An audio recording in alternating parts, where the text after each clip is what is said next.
Okay, today we're going to be discussing a power series method of solving differential equations. So let's get started here. These three equations are the power series representations of y prime, and y double prime.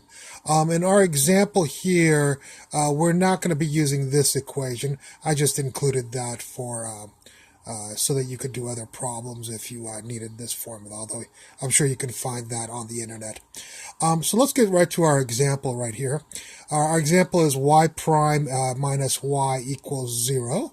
And so that's what we found in a book, or our teacher gave us to do.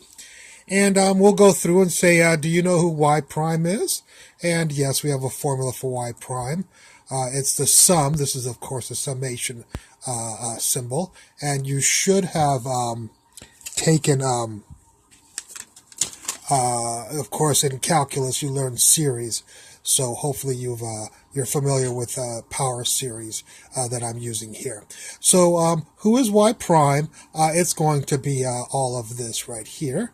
And I place that right there. So y prime is all of this. There's the minus right there. And who is y? I wrote the formula for y here. And this is for any differential equation. They will always use this y. And so this will plug right into y, which is right here. There's the equal sign. And here is the 0 right there. So this equation, with these quantities substituted in for the equation, will give you this equation right here. Our second step that we'll do is we're going to need to get the powers on the x here to be the same. And we'll always go to the bigger power of x. N minus 1 is going to be a smaller power. N is going to be a bigger power, of course, because if you put 6 minus 1, that'll be x to the 5 power. And here, if n is 6 like it was over here, it'll be x to the 6th. So we're going to stick n minus 1 wherever there's an n in this entire formula here, but not in here. So if we stick n minus 1 in there, we'll get n minus 1 equals 0 right there. This will be a sub n minus 1. And this will be x to the n minus 1. So we'll take n minus 1 and plug in for n everywhere in here. Now, down here, when we have that n minus 1 equals 0, we won't like it to look like that. We'd rather solve for n, so we'll write n equals 1. So notice that this series goes from n equals 0 to n equals 1. Down here, it changes the initial value of this series, okay? Okay, so nothing happened over here to this series, but something happened to this series over here. There's the minus, the equals, and the 0 right there, okay? So that's all we changed for going from here to here. Our third step is we're going to do something called bleed off a term from this, because now what we want, now that we've got the powers equal, n minus 1 and n minus 1, that's why we did this. We now need the indexes to start at the same place. This one starts at 1, and this one starts at 0. We'll always bleed the smaller n here is 0 and go up to 1, of course. Okay, so how do we bleed off a term? We'll stick 0 and get the first term of this series. Stick 0 in here, and we'll get a sub 0 right there. Stick a 0 in for n right there, and you'll get 0. And stick a 0 in here, you'll get x to the 0 minus 1, which is negative 1. So if we stick 0 into this series, we'll get the first term, which is this. After that, we'll stop, and 0 will turn into a 1 right here. Okay, because this is the n equals 0 term. And then we just keep on going with the n equals 1, and we don't bleed off any more terms. Although in other differential equations, we may have to bleed off a lot of other terms. By the way, we are doing one of the simpler examples of a power series method of solving a differential equation. So if you think this is rough, this is the easiest example. Now you know, and you'll know why I didn't try a more difficult example, just to try to keep this lecture under an hour. Okay, so we had this series. It became the first series, the first term of this series, and then the rest of the series. There's the minus, and nothing happened to this right there. I just rewrote it right there. And here's the equal sign and the 0. So the only thing that happened was this series became the first term plus the rest of the series. Now we have the powers that match. That's great. And we have the indices that start at the same place. And we like that. And the reason we like that is because if the powers match and the indices start at the same place, we can write these two series as one series right here. By the way, of course, this 0 times all of this, this will go away, of course. So we won't... we won't need that term anymore. So this series and this series have both the same power and the same starting point. And so you can take the stuff inside this series and minus the stuff inside this series. And that's what I've done over here. The only thing I've done is a little bit extra algebraic move of this is x to the n minus 1, and this is x to the n minus 1. So I thought I'd pull that out and factor it out over here, x to the n minus 1. And if you remove that from here, you get a sub n times n, and there's the a sub n times n, minus, and a sub n minus 1. And there's the a sub n minus 1. So all I did was rewrite this as one series, starting from 1, of course, just like both of these start at 1. And I did factor out this common term of x to the n minus 1. I just factored that out over there. Otherwise, you have the equal sign, and you have the 0 right there. So I didn't do anything else, okay? Okay, so now we end up with this equation. And the right side here equals 0, and the only way that the left side could equal 0 is if every single term of this series is equal to 0, and we can't let x equal 0 always. Sometimes x equals 15 or 25. So this won't always be 0, so this has to always be 0, because if this is always equal to 0, then 0 times this will give us the 0 on this side of the equation. If this turns out to be 7, and this turns out to be 2, 7 times 2 will be 14 on this side, and then it won't equal 0. Like that. So this right here will have the coefficient of the x to the power has to equal 0. And so here's the coefficient, and I put the coefficient here, and it's got to be equal to 0, because if that's 0, this side will be 0 always, and this side will be 0, and this will be a valid equation. Okay, once we have this, we're going to solve for a sub n right here.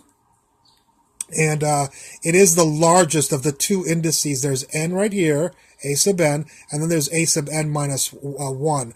We'll always solve for the larger one, and of course, n is bigger than n minus 1, of course, because if this is 6, then this is 6 minus 1 is 5, so this will be the largest term. So we solve for that always, no matter what differential equation we do with power series method.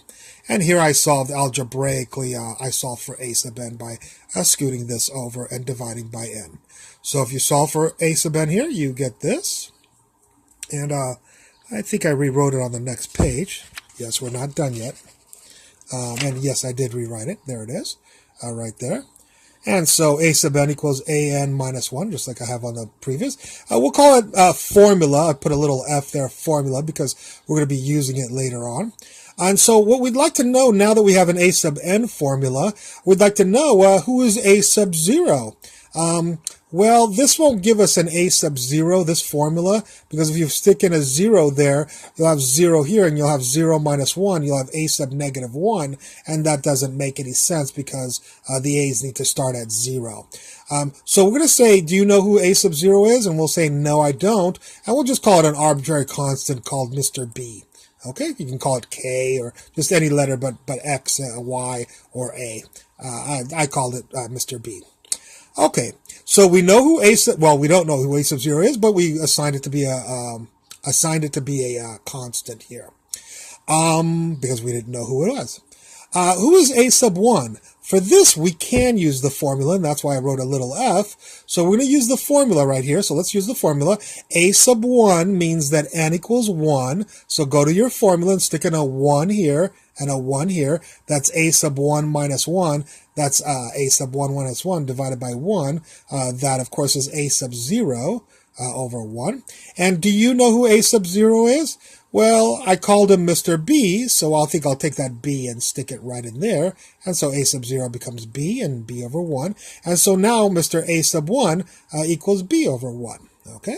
Let's try to find out who a sub 2 is. We can use the formula again because n will equal 2. And this will be 2 minus 1. There's a 2 minus 1, and then you'll put a 2 there, and there's your 2. And so here we've used the formula to find out a sub 2. Do you know who a sub 2 minus 1 is? Well, yeah, that's a sub 1. 2 minus 1 is 1. Do you know who a sub 1 is? Yeah, a sub 1 is b over 1. And so for this, we'll put a b over 1, and there's the 2 right there. And so do you know who a sub 2 is? Yep, it's b over 2 times 1. Let's do a sub 3. We'll see when we stop here, why we stop and so on. A sub 3, of course, we'll go to the formula. 3 here, 3 minus 1. There's your 3 minus 1 over n, which is 3. There's an n is 3. We'll put a 3. 3 minus 1 is 2, so you get a sub 2 over 3. Do you know who a sub 2 is? Yeah, we told you a sub 2 is b over 2, 1. So right here, we'll put in a sub 2 right there, and then this 3 is right there. We start seeing a pattern here. A1 is b over 1, A2 is b over 2 times 1, A3 is b over 3 times 2 times 1.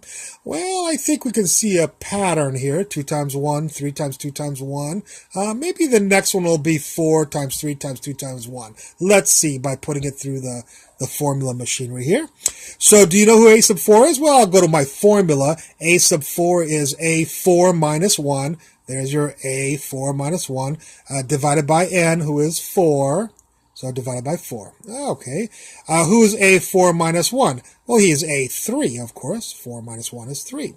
So you get a3 over 4. Do you know who a3 is? Yep, I did all that work. A3 is all of this stuff right there.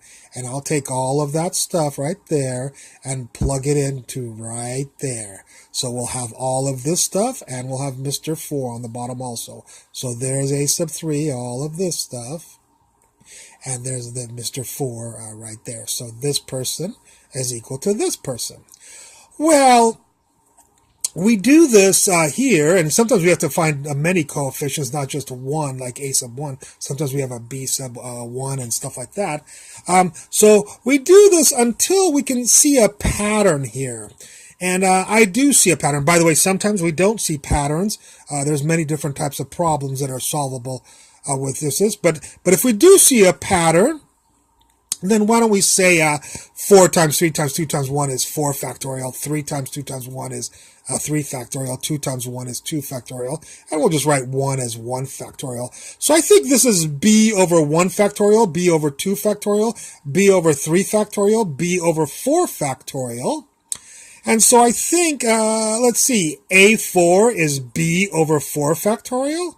Well, I think an, or a75, is b over 75 factorial. Or a112 is b over 112 factorial. In other words, we can see a pattern here, and we can write, instead of writing thousands of these, if you can write a formula that generates all of these coefficients here, then that'll simplify life a lot. And we try to do that until we can find a formula. Sometimes we can't find a formula again, and we have to do other stuff.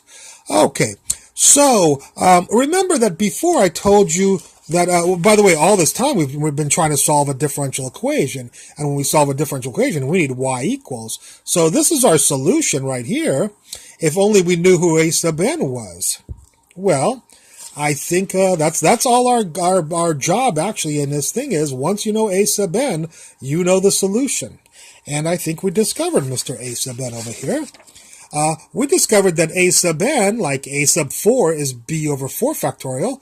Well, a sub n is b over n factorial. So here's our formula for any series, power series method of solving a differential equation. And what is our answer for our problem that we got our example?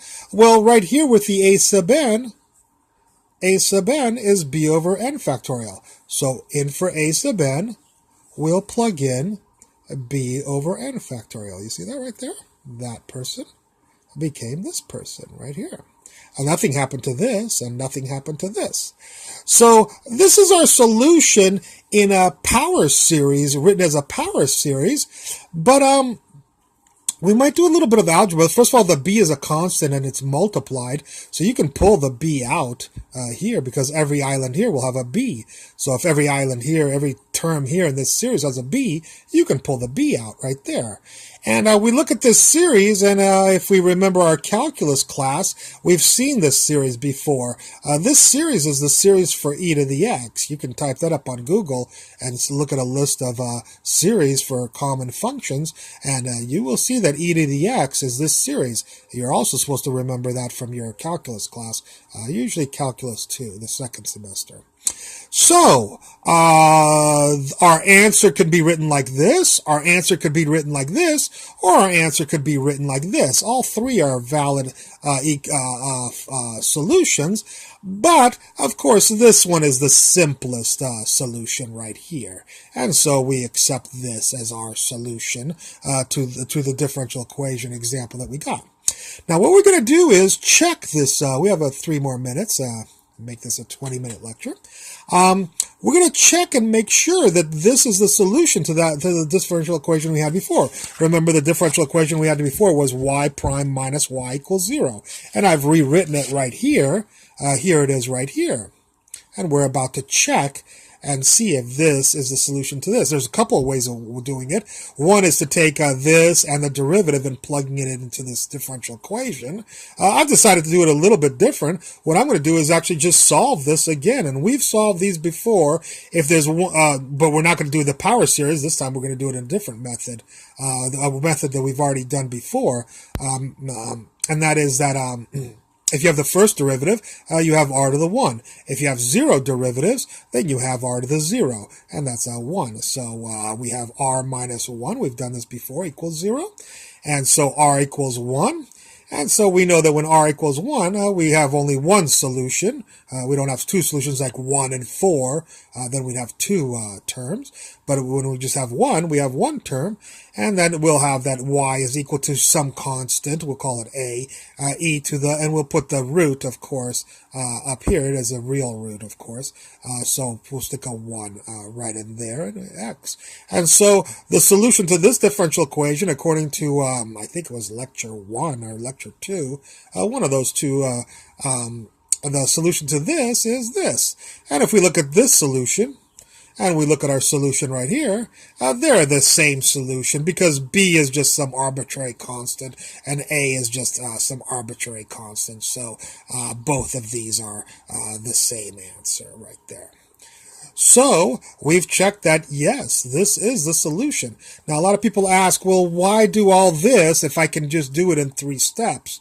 Well, there's some differential equations, not this one. This one can be done both ways, and it can be done many different ways. You could do the Laplace transform of this. There's differential equations that can be solved sometimes 7, 8 different ways, you know. But there are sometimes we get differential equations that cannot be solved this way.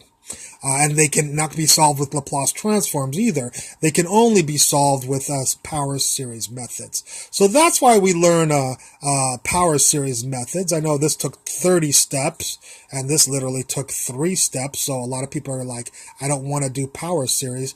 But there are times when we do have differential equations that cannot be solved any other way but with a power series method. And that is why we learn the power series method. Okay, well, that's it for this lecture. I hope you enjoyed it, and I look forward to any comments at the bottom of the video. Thank you very much.